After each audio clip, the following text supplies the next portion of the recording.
You're watching Coping with COVID-19 with Chris Manners. Today's special guest is Sherrice Dorsey-Smith. Hi, I'm Chris Manners and you're watching Coping with COVID-19.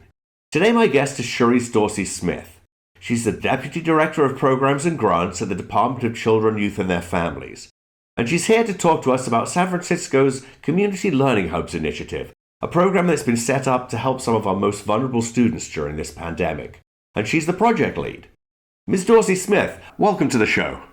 Welcome, Chris. Thank you for having me. Can we start by talking about the Community Learning Hubs initiative in general? What exactly it is, who it's designed for, and why it's so important during this pandemic? Yes, most definitely. So the Community Hub Initiative was developed to offer quality support for distance learning. We wanted to ensure that, young people, their basic nutrition needs were met, that they had access to stable Wi-Fi, to digital devices, and that they were able to engage with their peers in a safe environment.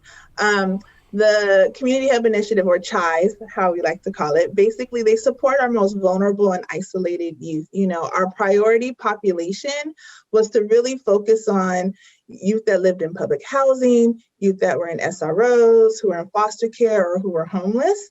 And then we also wanted to make sure we were focusing on, and I love to use this because Maria Sue, who's our director, likes to say, give people the golden key, but to also focus on our African American, our Latinx, Pacific Islander, and low-income families, as well as our English language learners. So that's a huge group, but it's the ones who, after receiving data early on in the process, was identified as those who definitely need the most support. A lot of our students, after we went shelter in place in the spring and March, by summertime, we realized so many were falling behind and were just suffering academically, but they were also suffering for a lack of social interaction and was severely affecting their emotional and mental support. And so we wanted to make sure that when we developed these hubs, that it was to address all those needs and to offer those supports and resources to the youth.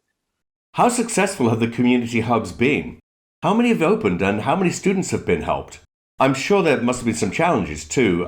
Issues such as staffing and technology come to mind. Oh, definitely. But for the most part, the hubs have been very successful.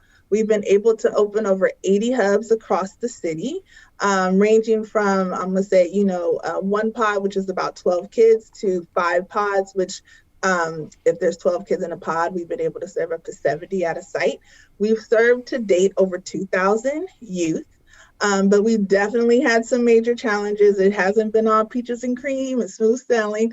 Definitely when we started off, just right off the bat, we had a huge hurdle that we had to overcome, being that we knew that there would be a higher demand than what we were able to supply and need to figure out a way to meet it as much as possible. And so initially we designed the hubs to serve, up to 20 kids in a pod with a minimum of 2 adults. But then here comes the state of California, who had much more conservative a health and safety order than even what we had locally, because typically DPH, our local, San Francisco Department of Public Health, was a lot more conservative than the state.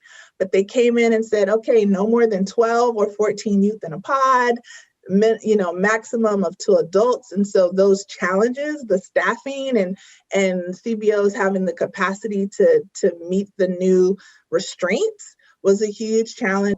It's been rough, but it's been so fulfilling, like to see the smiles on the youth face, to hear the testimonies from parents, to even hear the CBO staff say, we knew we had to do this. We had to make it work no matter what, like we were going to make a way. And so with even those challenges around staffing and capacity, we were still able to launch successfully in September with opening 42 hubs to start, but now we're at 80 and it's still increasing. Hopefully I'm bringing on a couple more in a few weeks. That's great.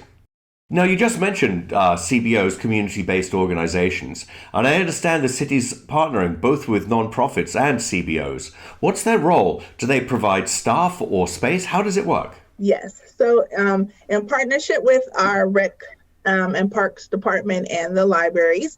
That's where we get a lot of our space, as well as our CBOs, our community-based organizations own brick and mortar spaces. So they provide buildings, they provide the staffing. We have rec and park staff who are standing up hubs who, we have lifeguards and other folks coming in and being able to work with kids. And then our CBO staff who traditionally, run our out of school time programs during the school year and summer, transition to being able to provide this all day support and care, which is similar to what they do in the summer. They're the ones who, have been able to step in and really stabilize a lot of young people and support families. They bring in, or they have access to, mental health and behavior services. They bring in their enrichment activities. They bring in just the sense of family and community, which a lot of our youth, definitely and families definitely appreciate. So we're in constant communication with each other. We're in constant communication with our city partners. The Department of Technology have been superstars in this whole hub initiative. They've gone out and done all the tech assessments on all these sites, in addition to our Comcast partners. Everyone has been phenomenal. This is the first time I've been in government for 13 years now. And to see how everyone was able to come together, the red tape was gone, all the barriers that we typically have just working in government, that all just went away. And everyone was so focused on making sure that this could be successful that it just turned out to a beautiful thing. And I think that opened up the door for even stronger partnerships and alignment, even beyond this pandemic. So I'm super appreciative of everyone who's been involved in this project. Finally, how long do you think the hubs will be operating?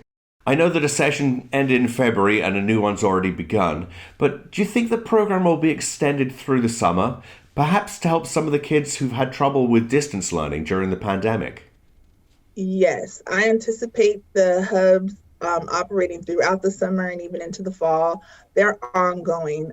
So even as the school district works to reopen, there's going to be a place for hubs for a while. I think this is an opportunity or a model to change the way we view education and how we educate our kids. And so I definitely see the hubs being a part for a long term, hopefully not 10 years from now, but definitely in the next 18 months, the hubs will be up and running and thriving. Fantastic. The work you and your team have done on this project has been phenomenal, and I want to thank you for coming on the show today. This has been really informative, Ms. Dorsey-Smith. I really appreciate your time. Thank you so much for having me. Thanks again.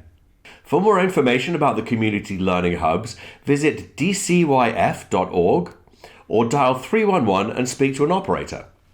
And that's it for this episode. We'll be back with more pandemic-related information shortly. You've been watching Coping with COVID-19. For SFGovTV, I'm Chris Manners. Thanks for watching.